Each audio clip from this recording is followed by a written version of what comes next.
ఇది ఒక normal silk sari. అయితే నేను దీన్ని ఎలా ట్రెండీగా చేసుకున్నానో ఇప్పుడు మీకు చెప్పాలనుకుంటున్నాను. దీనికి విత్ బ్లౌజ్ ఇచ్చినప్పటికీ ఆ విత్ బ్లౌజ్ కాకుండా నేను వేరే క్లాత్ ఇలా చిన్న చిన్న చెమ్కీస్ ఉన్న జార్జెట్ క్లాత్ తీసుకుని ఇలాగా దీన్ని బ్లౌజు స్టిచ్ చేయించుకున్నాను ఈ శారీ మీదకి. ఈ శారీకి ఇలా సన్నటి లైన్స్ బార్డర్ వచ్చింది. అయితే ఇలా బార్డర్ వచ్చింది కదా అని నేను దీనికి బ్లౌజ్ని ఇలా సెట్ చేసుకున్నాను. ఇది ఇప్పటికి ఇలా నార్మల్గానే ఉంది కదా. సిల్క్ శారీస్ అన్నీ మనకి నార్మల్గానే కనిపిస్తాయి. మనం ఎంత కాస్ట్ పెట్టినప్పటికీ కూడా అవి ఎప్పుడూ నార్మల్గానే అనిపిస్తాయి. అయితే ఇలా నార్మల్గా కనిపించే ఈ చీరలను కూడా మనం కొంచెం ప్రత్యేకంగా చేసుకోవచ్చు. అందుకోసమే నేను దీనికి బ్లౌజ్ని తీసుకున్నాను. ఇప్పుడు దీనికి నేను శారీకి ట్యాజిల్స్ వేశాను. ఆ ట్యాజిల్స్ని చూపిస్తాను మీకు.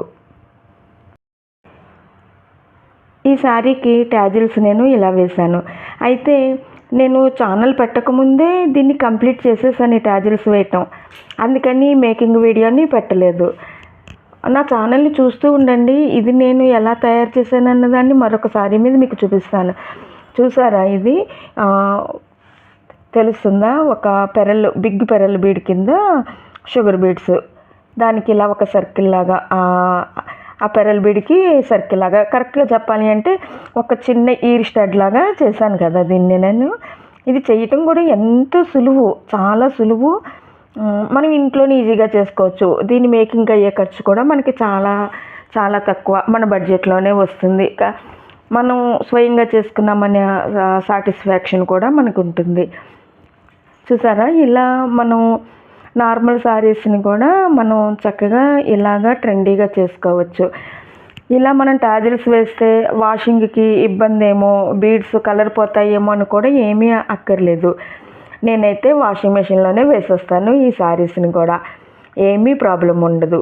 అది మరొకసారి నేను మీకు చెప్తాను. వాషింగ్ మెషిన్లో వేసేటప్పుడు మనం దీన్ని ఆ మెషిన్ పాడవకుండా ఎలా వేసుకోవచ్చు అన్నదాన్ని కూడా నేను మళ్ళీ మీ అందరితోటి షేర్ చేసుకుంటాను. చూస్తూ ఉండండి నా ఛానల్ని. నచ్చిందా? నచ్చితే నా ఛానల్కి ఒక లైక్ వేయండి, షేర్ చేయండి, సబ్స్క్రైబ్ అవ్వండి.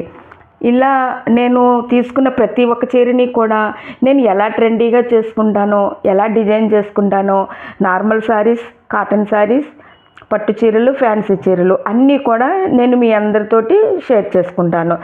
నేను నా స్టైల్లో నేను ఎలా షేర్ చేసుకున్నాను అన్నది నాకైతే ప్రతి ఒక్క చీరని కూడా ఇలా ఎంతో కొంత ప్రత్యేకంగా కనిపించేలాగా చేసుకోవాలి అనిపిస్తూ ఉంటుంది. ఇలా చేస్తే మనం ఈ చీరలని ధరించడానికి ఎంతో ఇంట్రెస్ట్గా ఉంటుంది కదా.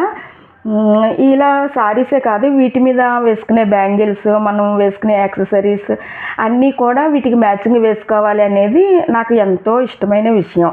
నాకేంటి, మన ఆడవాళ్ళందరికీ కూడా ఇది ఎంతో ఇష్టమైన విషయమే కదా.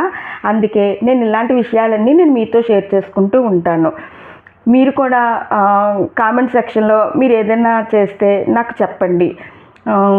నేను దానిని కూడా ఫాలో అవుతూ ఉంటాను. మళ్ళీ మరో శారీ ట్యాజిల్స్ తోటి కలుద్దాం. అంతవరకు బాయ్ బాయ్.